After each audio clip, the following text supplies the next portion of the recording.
Hey, good morning, everybody. It is Mike, your host of Thursday Morning Live. And if I can get my tongue to work right, we'll be okay today. Hey, I am looking forward to this morning, that's for sure. But just want to say hello to everybody. Not sure where you're at. I know if you're in Chicago, though, we got a little bit of snow yesterday, made it kind of a mess. Seems like things are moving around a little bit today, though, a little bit better. So kids are back in school and looks like the day will be well. The good news, that's the good news. The bad news is looks like we're getting more snow again tomorrow. So it's going to fill up again. So if you live in Chicago, you know what to deal with. And it's kind of funny. We've had a great winter though. The weather's been pretty mild and haven't had any sub freezing and not a lot of snow. So, you knew we were in for a little storm here, but we're almost out of it. So, hey, if you are joining us here this morning, please make sure you subscribe to YouTube. Make sure that you find us out on Facebook, that you link in with us. We're here every Thursday morning. Bring a guest on, have a short coffee conversation, just like you would with somebody at Starbucks or one of the coffee shops, and just, get to know somebody. So it's about relationships and building relationships and seeing what we can learn something new and give value to somebody else. So I want to introduce my guest this morning, Ruben Kanya. Ruben is a TEDx speaker. We're going to talk about that a little bit. We're going to talk about using content and repurposing content. He's a media company, and we're going to dig right in and have some fun this morning. So let me bring Ruben up. Hey, good morning, buddy. Hey, Mike, what's going on? Thanks for having me. Yeah, you bet. How's it going? Why don't you do this, Ruben? Tell people where you are calling from. Tell them a little bit about who you are, and let's start there this morning. Sure. So I'm calling from New York. I'm in Manhattan here, so it's a little on the gloomy side. You can typically find me between New York, Boston, or Atlanta. Atlanta is where I do my real estate. And I do the miracle morning. I got my workout in this morning. I'm energized. I'm pumped. I'm ready to go. So I'm really excited to be here and kind of share with the audience and your group here. Some interesting conversations we can get into. Great, great. Definitely glad you're here. Let me ask you a question. So you said you got your workout in, you got your morning in. I see you got your coffee in hand, which is good. Tea. I don't drink coffee. I got my tea in. I drink plenty of coffee. I'd probably drink enough for both of us anyhow. So hey, There you go. but so let's talk about this. What are your daily disciplines? Your morning daily disciplines? So it's funny because it's been a little bit out of whack lately, which is okay. And when I say that is because I use I don't know if you guys you might be familiar with the book Atomic Habits. I use the user journal where I track how many things I need to do per week. I used to try to hit everything per day, but then typically that sets you up for failure if things come up. So then I have more of a weekly thing. This is what I got to do this week. And this is, for example, working out, I got to at least hit it 4 to 5 times a week. So if Monday gets jammed up, something comes up, it gives me that ability to build that momentum without telling my subconscious mind that, oh, it's okay that I missed today. No, you got to make it up because you got until Sunday to pack everything in. So typically it's waking up early. I know it's not for everybody because I think sometimes we often hear that. I happen to be an early bird. That's my gift. My gift is outworking people. I'm definitely not the brightest guy in the room, but being able to wake up at like 4:30 a.m., 5, it's quiet, giving me that peace of mind to get onto things that I need to get to without the phone going off. And then after that, I give myself a break where I do get into the gym and get the blood flow going. And then I get back to my activities so that I'm really fired up for meetings like this. So that's more or less how I plan the day. And then I always have some time where I am reading in the morning, which sometimes it falls by the wayside. But even if it's a page or two, I always make sure that I get some kind of inspiration towards what I'm working towards. And I use my books as like consultations based on where I am in my life. Nice. That's awesome. Hey, I'm a 4 o'clock guy too, right? So There you go. Sunday, just a quick story, but Sunday I spoke at a event here in Chicago. Big shout out for Windy City RIA here in the city Nice. that they meet live every the last Sunday of every month. But um, I spoke, and on Monday morning, early, like 4:15, I'm getting a text from somebody who says, "You're up early," because I must have. Oh, I think I tweeted something really when I got up, and somebody says, "Hey, you're up early." I said, "Oh yeah, I'm always up at 4. What do you do at this time?" And I said, "Here's the three things I do. I spend time in Scripture. I am grateful, and I work out. And you know what? You start your day right, your day tends to go right. So yeah. let's And I forgot to mention, Mike, this is important too in my routine. Is I was looking the other day. I've been journaling, not every day. Again, I do it periodically, whether it's every life event or every kind of milestone every week or so, at least 2 to 3 times a month at the very least. I've been doing that since 2010. I was looking back. I'm like, golly, I got like a decade's worth of great content. Speaking of which, might be a great segue, but it kind of goes into what you're feeling, what you're going through, what are your obstacles, what are you looking forward to, and I find that to be also very therapeutic. Yeah, it is. And it, but not only for you, but somebody else who hears it. Because, our message sometimes can really help somebody else. And, Absolutely. and I know you've got a story and you've got a message. I think you're a TEDx speaker or have spoke on a Yeah. stage.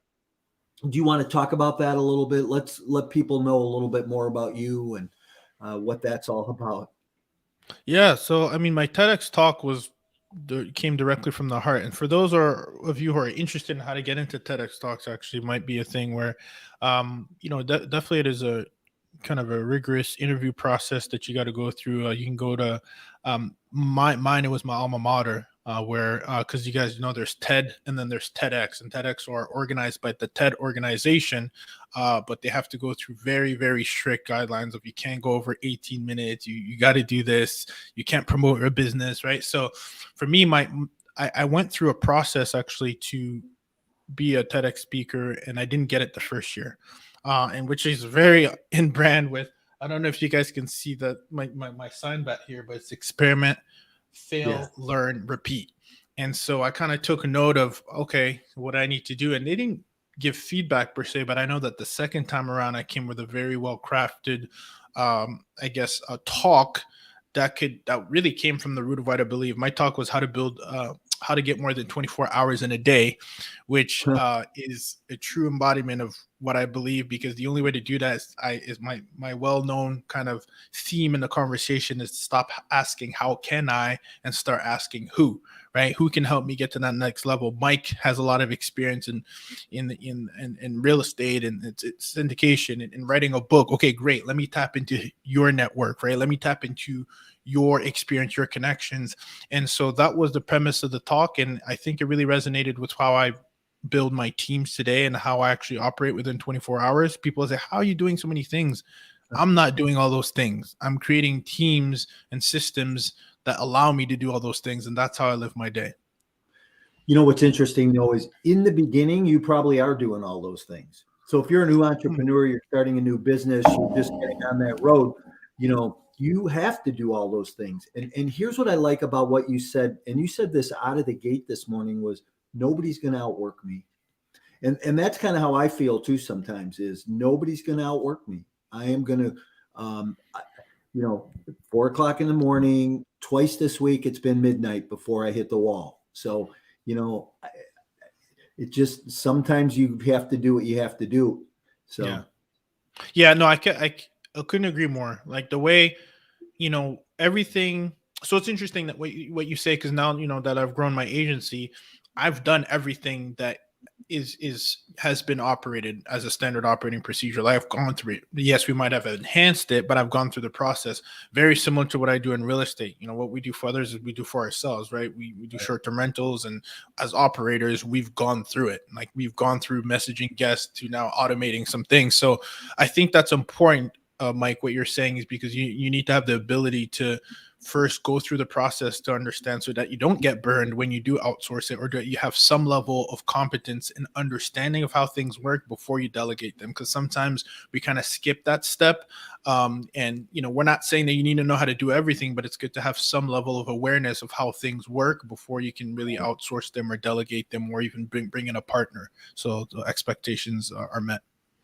For sure. So, talk about your agency a little bit. You've mentioned it a couple times. Let's tell people what you do and where you're at and how you can help them. Yeah, it's interesting because we're all doing it. I just don't think people are look at it as an opportunity. Like even right now, this live that we're on, um, what we do at Invested Talent is, again, our niche is specifically serving real estate investors and real estate, particularly real estate syndicators, because what we do is we help them create more quality content with the content that they already have by repurposing it, right? And so, what does that mean? That means like a meetup like this, whether it's virtual, a podcast, which is typically our main source of content. All these are touch points. Once you first identify who your avatar is, as in when I say avatar, I mean who is the person that I'm trying to serve.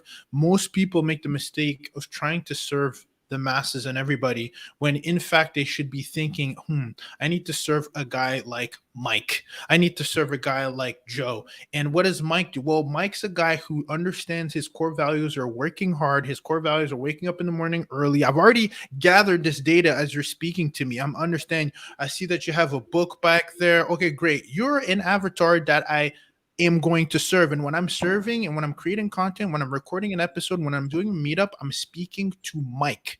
That's who I'm speaking to. Now, it doesn't mean that there might be someone who's not like Mike that becomes part of your audience, but there's a difference between having an audience and an avatar. An audience can join a concert, a watch a video, but a true avatar is who you're serving and the type of person that you're serving. And with our agency, what we do is we say, hey, we're always having these meaningful conversations that can add a lot of value to people. So why don't you take those, extract more out of these meaningful conversations because you're already having them, right? Instead of speaking in a vacuum, make sure that conversation, if this conversation adds value right now to someone, it should be repurposed to continue to add value, like to your email list, to your phone, the list goes on and on and on. And this has been going on for quite some time, Mike.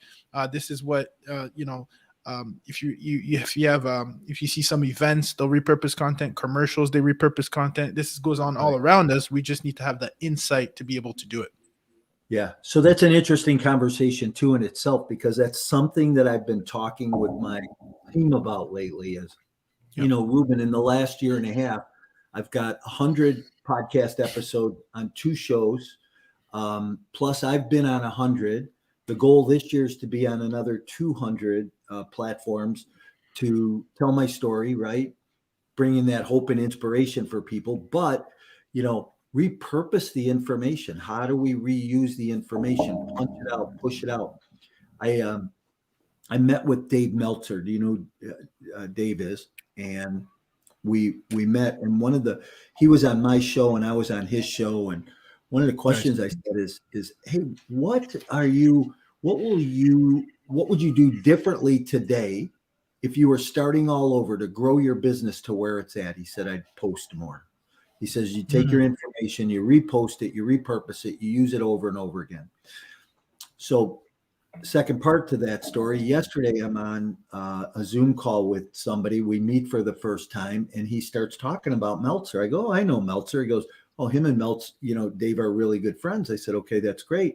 Then he says, he starts talking about the same thing, about how to use the content and repurpose it. So the message is really loud, right? And if you're listening to any thought leaders out there today, you're seeing those messages over and over again. So, but it has to be meaningful, Mike, because to your point is the next question that someone listening might say, or someone watching might say, okay, but what am I posting? You need to start. This is why you always start with the avatar, because there's typically on these conversations frequently asked questions.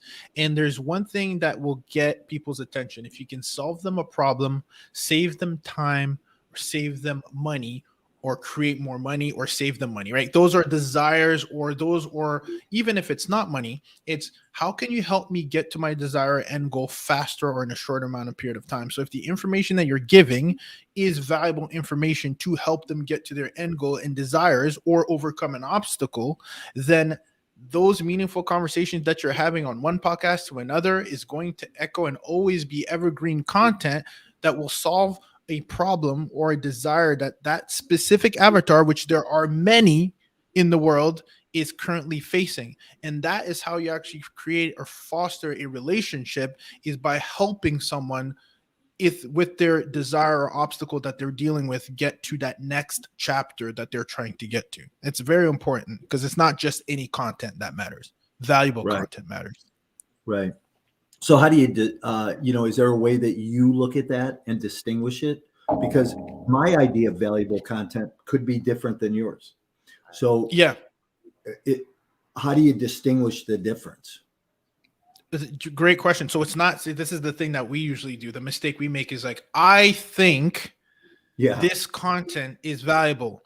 When you say you're already operating from the wrong angle. You need to first, this is the biggest problem people have is defining who the avatar is. Because if you ask someone, who do you serve? Oh, we serve everyone. Okay, great. That's going to be a problem because you can't serve everybody, right? Then it's like, oh, well, we serve real estate people. Okay, great. So this is just an example. We serve real estate. Okay, great. Real estate who? Fix and flippers, syndicators, a realtor, an investor, a mortgage broker. Like there's layers to this. And the more defined you are, which people struggle with. And the reason I understand why people struggle with, because they're like, well, then that means I'm closing the doors of my business or I'm closing the door of my service. Well, but you're missing the point that when you do refine who you're serving, then it's very easy to come up with valuable content because you know exactly what their pain point is because you've defined your avatar. So it's not about what I think content is. It's not even of like what they think will be a good idea. It's what are they struggling with and what is the desire they're trying to get to. If you can help someone, right, overcome that or shorten the amount of time that it gets to get to their desire, that's where the value is. That's why we buy products. That's why we buy coaching. That's why we buy into masterminds, because we have a problem that we're trying to solve. Every purchase has a problem behind it. If you think about it, if you're buying food, you're hungry, right? If you're buying a gym membership, you're trying to either detox, get exercise, you're looking for something. And what we need to do is kind of lift the hood and understand what that deep embedded desire or obstacle is behind our avatar. And once we've nailed that, the rest is very easy because it'll be very clear based on the questions that they're currently asking. You can serve them with the quality of answers that they're looking for. So ask me the top 3 questions that you would ask a client to see what their avatar is. Let's just see if I have the answers, because I don't know if I do. Sometimes I always wonder, and does your avatar change? So our avatar doesn't change, but what happens is you can serve more people that's a broader scope than your avatar. So the one question I would ask is to the avatar, I first need to define who the avatar is. And if I don't have enough data, then what I do is I do welcome the door and I say, hey, what problem are you facing? Hey, this is the problem that I'm facing. Like ask them, what is the problem? What is your desire? Where are you trying to get to? Oh, and we can have these conversations over coffee. Like, hey, Mike, what's going on in your life, man? What are your goals for this year? What are your goals? Okay, great. My goals are this. Okay, great. What's stopping you from getting to those goals right now? This. Oh, interesting. Okay, great. Well, tell me more about that problem. Oh, why is that a problem for you? What have you tried before? So right now I'm gathering all this data. Okay, so you tried that before and didn't work. Okay, great. So it sounds like you may be looking for this solution. Would that serve you? I don't know if that would work for me, Ruben, because honestly, I've tried that before. Okay, interesting. So it sounds like you might need this then, right? Ruben, that's exactly what I'm looking for. Interesting. Now, when you send me a referral of a person who's, when you talk to a friend or a peer, you're going to say, hey, I had this problem and this person or this agency or this company solved it. That is where referral comes from, because you're solving a specific problem. When you call a plumber when your pipe bursts, right? You don't, because you know who to call. And I think that's a mistake we're making, because then when they come in, you might say, hey, by the way, when the plumber's in your home, you might ask him, and by the way, I know that you just fixed my pipe, but do you know anyone who does roofing? Or better, as a matter of fact, we do have a sister company that does roofing, right? Like you have to start by opening up the door first, and then you can identify, what their other problems are. But the problem is, I think people want to serve all people's problems, or and they're not asking those questions that they say, hey, we can do everything, and therefore I don't come top of mind, right? Because you blend in like everybody, right? And I think that's a big thing. So those are the questions you would ask. Just to recap, I think you asked to just, what are their obstacles? What are their desires? What are they trying to get to? And what have you tried before that is stopping you from getting to those desires or overcoming those obstacles? I think those key questions right there are already such a great foundation that the sad part is, if you ask sometimes most businesses, I was just talking on the phone with someone who's been in business for 20 years, and I asked them very similar, who do you serve? Kind of everybody. I'm like, really? Like, man. I mean, later on, I think you broaden the scope. That's why you can say that. And that's probably why, because he's been in business for 20 years. But before then, in the foundation, you should probably be very, very clear on what problem is that you're solving and for who the avatar is. Right. Yeah, I agree 100%. Well spoken, that's for sure. And I think people tend to forget that. Here's what I like about what you said there, and not specifically anything you said really, but it was the action. And your action was to go back and ask 2 or 3 more qualifying questions. So a lot of times I think when we're talking to somebody, we have a tendency to ask that surface question and leave it at that. But you asked the surface question, then you said, oh, tell me more about that. And then tell me more about that again. And so you dig down. It's kind of like when you're interviewing somebody for a job and you check their referrals, go 2 or 3 levels down with their references and really see what those people are like. Hey, Ruben. Yeah, and typically we protect ourselves by giving surface level answers. So when someone is consulting, Mike, I couldn't agree more that you have to and sometimes it's an emotional deeper level or psychological block or even limiting beliefs. So if we can go down the psychology route, which is a whole nother conversation, but I think the point of this conversation is made today for sure. Yeah, absolutely. Well, listen, Ruben, it has been a great morning. My coffee's cold and time for a warm up. So, hey, tell people how they get a hold of you, how they reach out to you, and what a meaningful experience that would be for them. Absolutely. So again, I'm an experimenter. I'm an active learner myself. So if you want to tap into some of the experiments that I'm doing to learn, to see what I'm actively engaged in, you can go to rubenkanya.com. If you're interested in repurposing content, there'll be a discovery call link that you can click there. But otherwise, you'll see some of my activities, some of my TEDx talk, some that we recently were featured in Forbes around recycling and repurposing content. So you can get a read there and see how you can implement those tactics in your business. And I would love to connect with you. It's a pleasure. And again, that's Ruben, Ruben, Kanya, Kanya, not to be confused with Kanye. I always get that. rubenkanya.com. All right. Hey, I really loved when I was on your show and I could see the sign behind you that said the experiment. And I felt like I was in that experiment room. We were digging in and just talking through things. It was pretty cool. So I appreciate you, Ruben. I appreciate your time this morning being here. I know my listeners have too. You want to hang out with me backstage for a minute? Absolutely. Absolutely. Thanks again, Mike. Yeah, you bet. Hey, everybody. Thanks for being here. Thursday morning live. We're here every week, 8:30 a.m. Always just, a quick conversation, 20 minutes, just bringing some, relevant data to the market to, help you in your business, help you maybe with leadership or being an entrepreneur. What's the next step? What do you need to do? So whatever those thoughts are that'll help you grow, help you take your business to the next level. And you know that one thing I always tell people is your business isn't going to grow till you grow personally.